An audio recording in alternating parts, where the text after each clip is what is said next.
Hello, this is Cody Pfeiffer on reading log assignment number 3. This week we took to a Newbery Award in terms of our book choice, and in this week I took to The Idea of Charlotte's Web, a book I'm sure a lot of us read as children or younger, at least I did.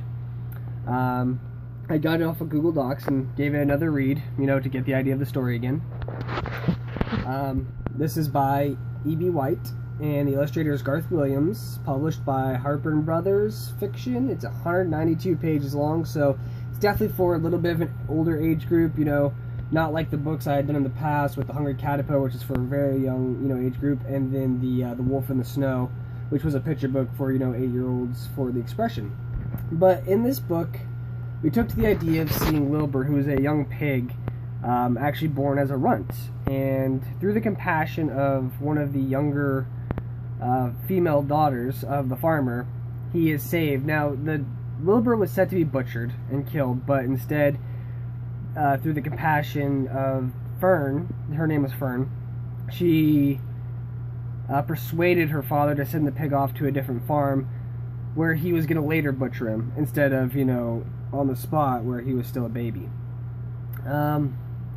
The story, he goes to a farm, so Wilbur's thrown into this idea of a new place, a new area where he doesn't quite understand what's going on. It's foreign to him, and this really speaks onto the plot line and the idea of change in and of itself.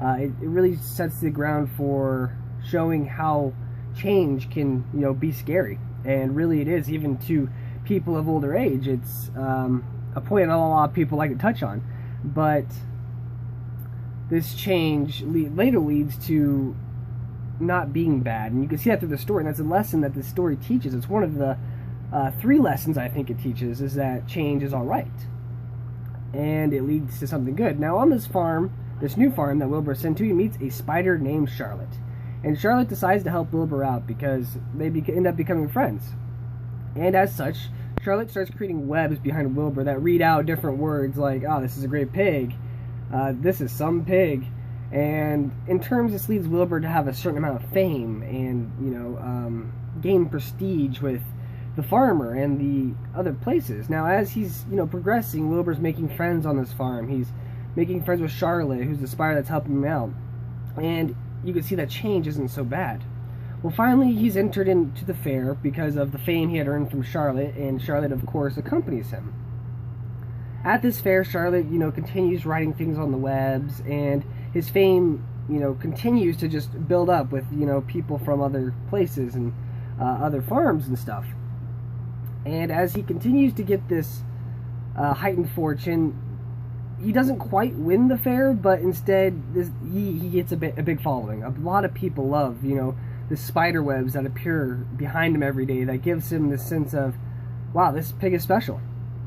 So in terms, Charlotte ends up saving Wilbur's life, in that the farmer decides to keep him because of, all this earned extra fame and stuff. And Charlotte ends up being the thing that saves him. Going to this new farm, going to this changed place, this new area, is what allows him to be saved. Now, getting past the change part, we also see the sad aspect of death in this book series. And that's when they leave the fair, Charlotte decides to stay behind as she is dying.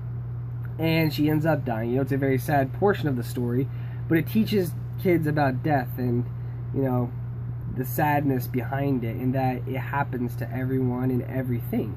But with this death came new life, as Charlotte entrusted Wilbur with an egg sac that she had laid. And from this comes new spiders that leads to Wilbur being happy and have more friends from the 3 spiders that stay behind out of this egg sac. And, it even goes to say that for future generations after. So while this book is a bit of a lengthy one, it certainly does, touch on very key aspects such as change, death, and even the compassion of Fern from the very beginning when she decides to save him. And, it leads Wilbur down this path that, creates this opportunity for him.